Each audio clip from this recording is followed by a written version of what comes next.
Currently, approximately 3 million individuals in the United States are living with glaucoma. It is the second leading cause of blindness across the country. However, out of those 3 million, 1 million people remain undiagnosed. They are entirely unaware that their vision is at risk. The human cost of this delay is significant. About 80,000 Americans have lost their sight completely because of this disease. Perhaps most concerning is that half of these undiagnosed patients are seen regularly by a primary care physician. This raises a critical question for the clinical community. How does a progressive, blinding condition repeatedly bypass routine primary care evaluation? The fault lies not with individual doctors, but with a flawed historical screening heuristic that misunderstands the biological nature of the disease. Traditional clinical practice relies on a specific assumption that a tonometry reading over 21 millimeters of mercury is the definitive marker for a glaucoma diagnosis.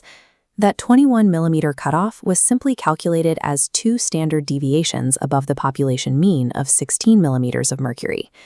Because this metric is purely statistical rather than biological, relying on it alone leads to poor diagnostic sensitivity. This distribution shows the reality of the clinic. The eye pressures of healthy individuals and those with glaucoma overlap significantly.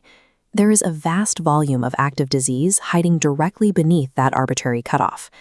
Up to 50% of all glaucoma patients present with eye pressures below 22 millimeters of mercury during any given screening. In fact, 1/6 of individuals with the disease consistently maintain intraocular pressures below that threshold. Defining glaucoma as a disease defined by anterior chamber pressure ensures that primary care providers will continue to miss critical diagnoses. To improve detection, we must utilize the modern clinical standard. Glaucoma is an optic neuropathy.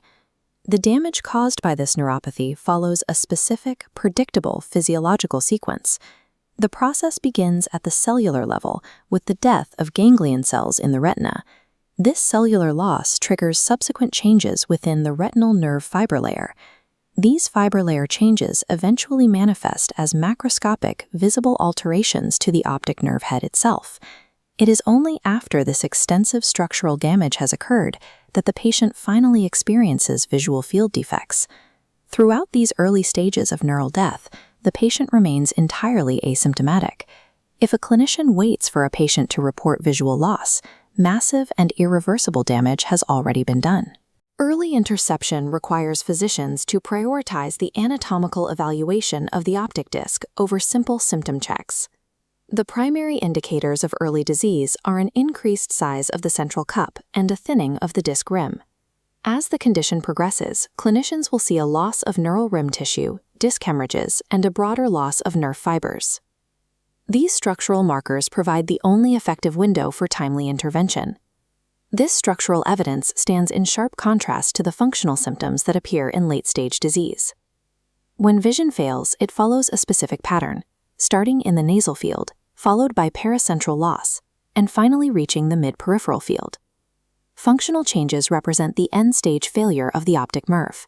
Therefore, the structural health of the disc must be the clinical priority. Intraocular pressure should be viewed not as a diagnostic boundary, but as one risk factor among several.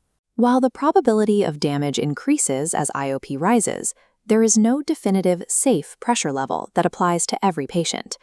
Epidemiological data shows the stark contrast in risk across demographics.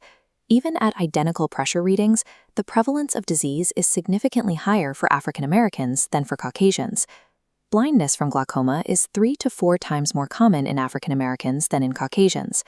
Advanced age serves as the secondary multiplier for this risk. Prevalence of primary open-angle glaucoma begins at about 0.7% for people in their 40s, but the numbers surge as patients age, reaching 8% for those over 80 years old. At the intersection of these factors, elderly African American men face the highest statistical risk of disease. Additional risk factors include a first-degree family history, high myopia, and decreased corneal thickness. An asymptomatic, elderly African American patient with a normal pressure reading is at significantly higher risk than standard screening suggests.